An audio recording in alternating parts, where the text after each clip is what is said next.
माननीय मंत्री जी, माननीय मंत्री जी, आप मरकाम जी को संतुष्ट क्यों नहीं कर पा रहे हैं? और सीधा राहुल गांधी के पास माननीय अध्यक्ष, मेरी बात सुन लीजिए ना, जैसा चाहते हैं वैसा कर दीजिए, बात कर लीजिए, चाय भी पिलाइए, पूरी तरह संतुष्ट करिए। माननीय ननकीराम जी, कक्ष में आपका इसमें जो पहले जब शुरू किया गया था उसमें 10 सीट थी, उसके बाद उसकी समीक्षा की गई, उसके बाद इसको बढ़ाकर 240 किया गया, अब पूरे बढ़ा के इसको 400 किया गया है। तो समीक्षा बराबर इसमें चलती रहती है और हम भी चाहते हैं कि आदिवासी बच्चियों को इसका लाभ मिले और इसमें हम लोग समीक्षा भी करते हैं, आवश्यकता पड़ने पर उसमें हमें निर्णय मिलेगा।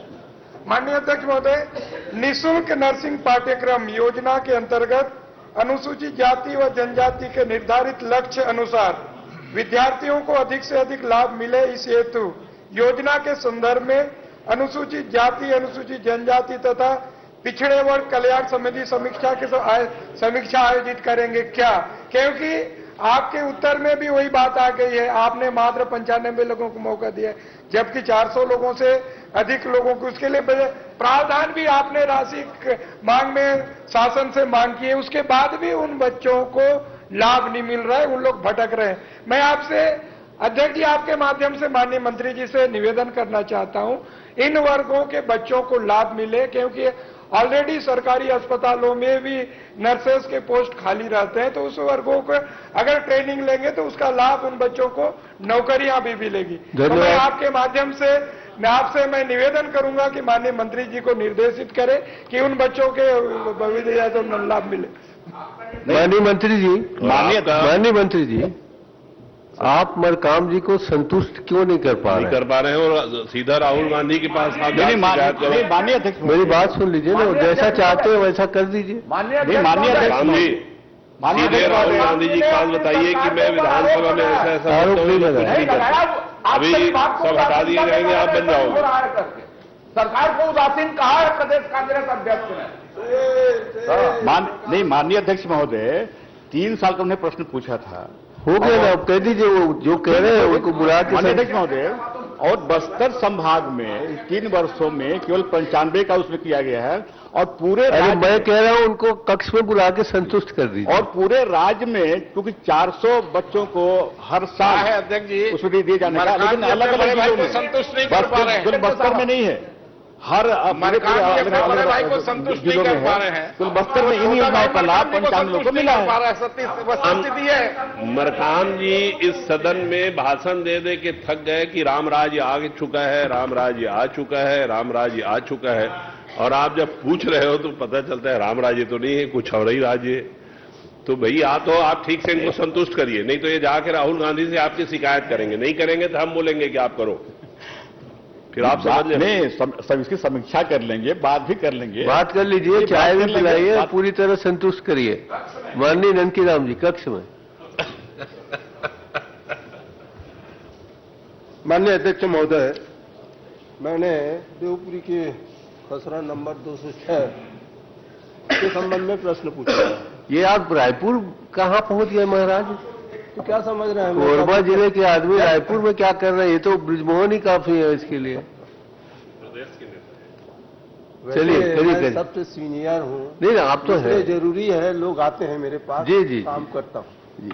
माननीय अध्यक्ष जी, माननीय मंत्री जी से जानना चाहता हूँ, 206 जो खसरा नंबर है उसको कितना बटांकन हुआ है और कब कब किसके किसके नाम पे दर्ज हुआ है, अधिकार अभिलेख बना हुआ है, इसलिए मैं जानना चाहता हूँ। जी, मुझे जहाँ तक ज्ञात है आप भी कभी राजस्व मंत्री हुआ करते थे, होम मिनिस्टर। इसलिए इतना गड़बड़ी होता नहीं था मेरे सामने। नहीं थे ना आप राजस्व मंत्री, और आपके जिले का राजस्व मंत्री है, उसी का संसदीय सचिव था साहब। जो भी है राजस्व विभाग आप देखे, आज आपका जिले का मंत्री देख रहा है, दोनों एक दूसरे से मिल के समझ लेते घर में। आता है शहर में तो समझ लेंगे, और मैं जो समझाता हूँ समझते नहीं मंत्री जी, क्या करूँ।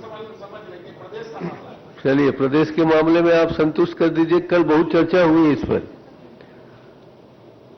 कल काफी चर्चा हो चुकी है। इसमें काफी विस्तृत से इसका जवाब दिया गया अध्यक्ष महोदय जी, और इसमें पूरी जानकारी है, और इसमें जो हाई कोर्ट का, सुप्रीम कोर्ट का हवाला भी दिया गया है, तो उसमें जो जिला स्तरीय समिति बनाई गई है, जिला स्तरीय समिति की अभी बैठक हो चुकी 22/7 को, और उसमें जो कार्रवाई उसको मैं कहें तो बता देता हूं, और इसके बाद जो निर्णय आएगा उसके बाद इनको बता दिया जाएगा।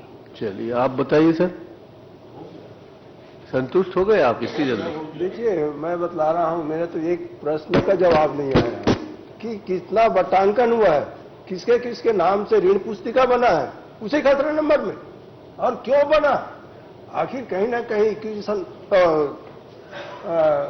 अधिकार मिलता है तो संशोधन होता है, संशोधन के बाद ऋण पुस्तिका बनता है। अब मंत्री जी यही तो पूछ रहा हूं कि कितने बटांकन हुआ है, कितने लोगों का नाम दर्ज हुआ है। नाम कैसे दर्ज हुआ? जब शासकीय जमीन है वो, तो या तो किसी ने गड़बड़ किया है, और गड़बड़ करने का तो आपका विभाग का सिद्ध अधिकार है। तो आप तो रहे रेवेन्यू मिनिस्टर, अभी का वे मामला है नहीं। अरे मैं बतला रहा हूँ कि कई केस, कोरबा का कई केस बता सकता हूँ जिसपे क्या बोलते हैं नक्शा बदल दिया जाता है। मैंने चीफ सेक्रेटरी को भी लिखा है। हाँ, तो बता दीजिए आप। बता तो कोई नक्शा बदला है तो महावीर का, उसकी। अब बता रहा हूँ, महावीर का नोट कर लीजिए, और कोई अधिकारी है तो बतला दीजिए। मैं चीफ सेक्रेटरी को लिखा हूँ, वो नक्शा ही बदल दिया। कहाँ का?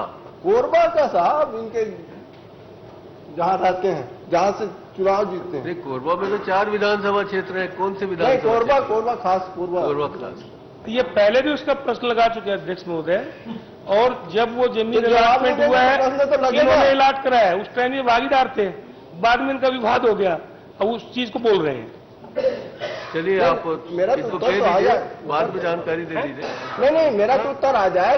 आप उत्तर दे दीजिए। अगर नामांकन की हुआ जानकारी है, उस खसरा नंबर में की कितना जानकारी है तो बता दीजिए, तो बाद में साधारण प्रश्न है माननीय अध्यक्ष जी। बटांकन कितना हुआ है, कितने लोगों का नामांतरण हुआ है, और नामांतरण तो होगा तो नामांतरण पंजी भी होगा। अभी इनको देखे नहीं होंगे तो अलग बात है, काफी लंबा हो जाएगा।